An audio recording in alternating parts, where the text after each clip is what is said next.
we'll give this back in just a minute. Okay. Phone number 602-620-9098. Yes. You have that phone with you now? Yes. I think so.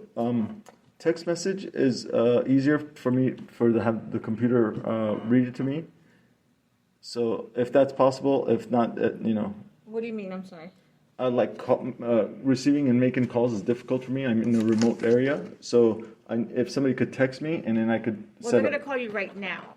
I don't think it's that phone I have on me. I think I have another phone that's on me. That's my safe phone because people rob me a lot, and so I have this one. So if they take this one, I'll have that one. So that one will stay with me. But I could give you the number of this one, also. Okay. What's this? Sorry to make it so complicated. It's No problem.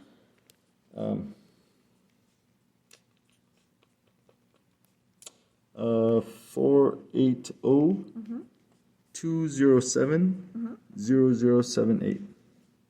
Have you ever been in Veterans Court before? I don't believe so. I've gone to the stand down. They're just going to want a release authorization health form.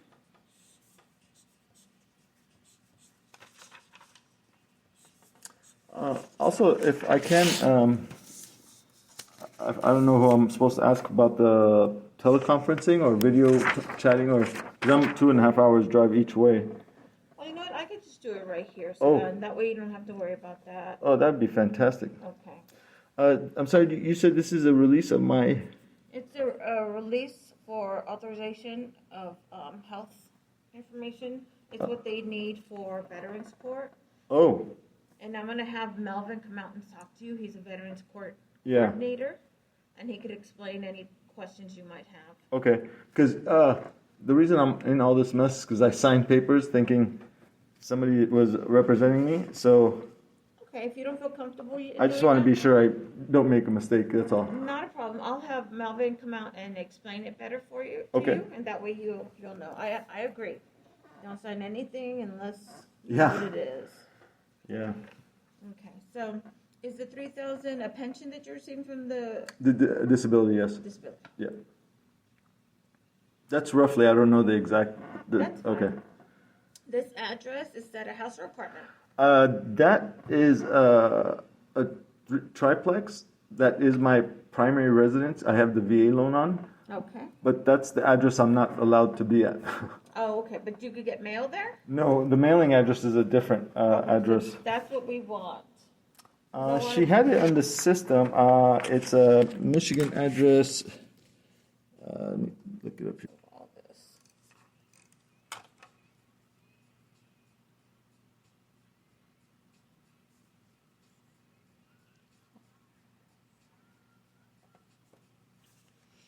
All right. Do you have a vehicle in your name? Yes, I do. What type of vehicle? What year? It's a Ram 1500 truck, diesel, Dodge. Okay, a Dodge truck, but what year? I think it's 2015. Are you making payments on it? Oh, yes. How much a month? Oh, I think it's like 700 or something like that. Any other vehicles? I have an RV. Okay. Payments on that also, something like 500 or 400 something. Okay. At the location where you are residing, do you pay rent? Yes. Okay, what do you pay? I think it's over 500 a month. $550, okay? Yeah, I have the paperwork in the truck. I don't. Is there any utilities that you're paying? I believe it's part of the rent, or it's an RV spot. Oh, okay. So I just had to move. I moved like 6 times, so I don't know this new policy. The place I was at before was all included, like one price. Okay. And I think this one is a different price for the utilities. Okay, and what do you pay for your cell phone? I think it's 200. Yeah. Insurance for your vehicle and RV? Oh, jeez. Oh, that's a lot.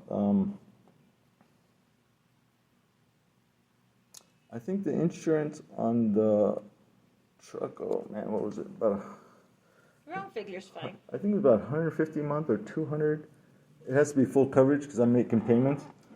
And in the RV, same thing, I'm making payments, so that one had to be full coverage. I think that's, I want to say 100 maybe on the RV, 200 something for the truck a month. Okay. Something like that. Any child support or back child support that you're paying? No. Any credit cards? Oh, yes. What's the minimum you're required to pay monthly? From all of them? From the credit cards, yeah. I can add them up if you need Ooh. me to. There's, Do you have a lot? yeah, that's why I sold the property. Oh. But then I ended up with 2 mortgages. So, and now I got to pay for a third place to live, so. Oh, wow. Wow. Well, you pay them every month. You know how much. Oh, everything's automatically deducted from the account. Uh-huh. And right now everything is maxed out, and I even cash advanced. So I have no idea. It's got to be, we're talking about like 6 or 7 different cards from 15. No, one was 23,000. Oh my God. Well, not the total amount you owe. Oh just yeah, what I was trying to deduct it from the percentages of what they want usually. I see. Yeah. Okay. Well, what do you pay out of pocket every month? That's the thing. Everything is automated because I have a memory problem. So I would have to look it up and give you like the numbers. Okay. Well, we'll just leave it. If you want to say Question. roughly about somewhere close to 800 is the minimum. That's the interest and the bare minimum principal on. Man, it's got to be like 6 or 7 different credit cards. Are you getting any assistance from the government, like food stamps?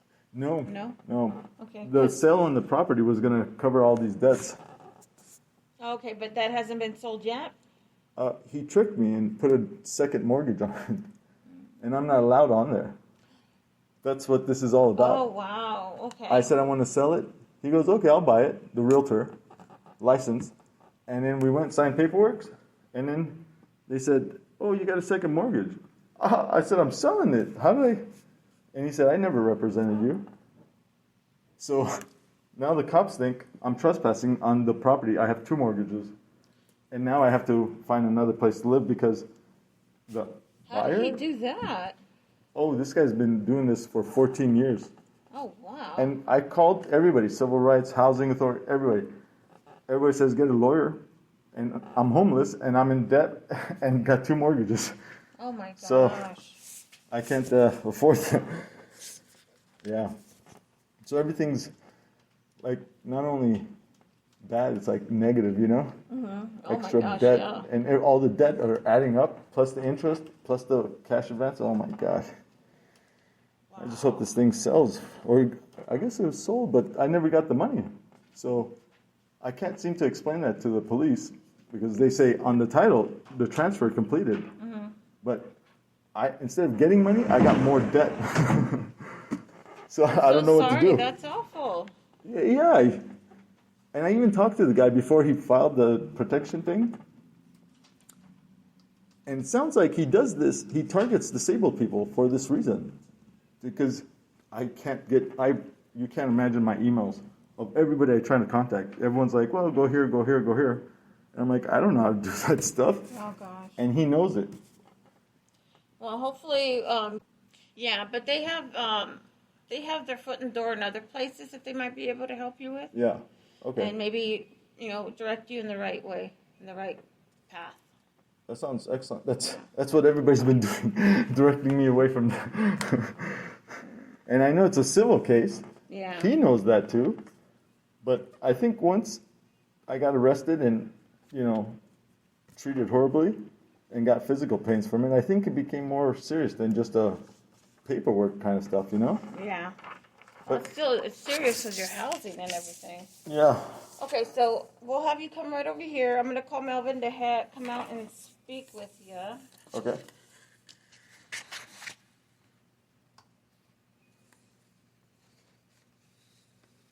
Melvin is the attorney? No, Melvin is the veterans coordinator. Oh, okay.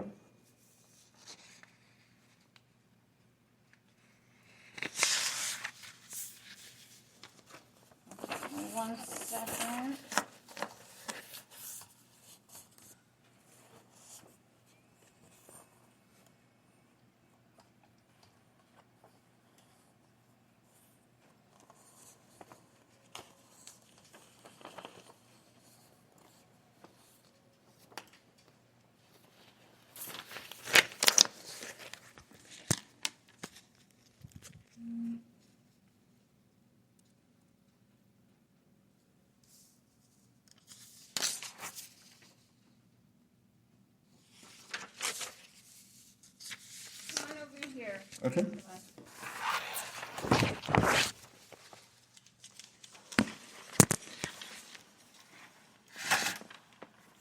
This is his phone number, Excellent. and then that's the name of your attorney. Oh, excellent. Nathan.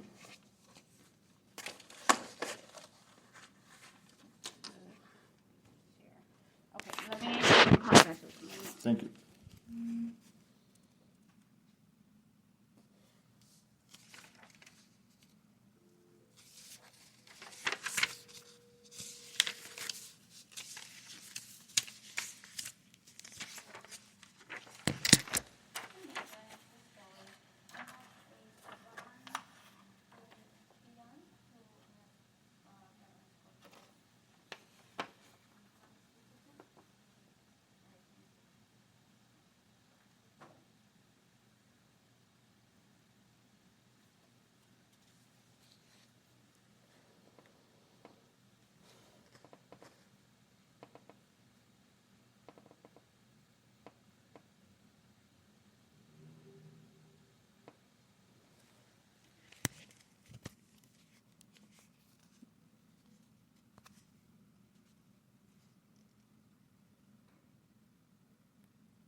So if you're like, hey, I want to go to trial, I want to fight this, we can put you in a regular court, have at it. That's your absolute right.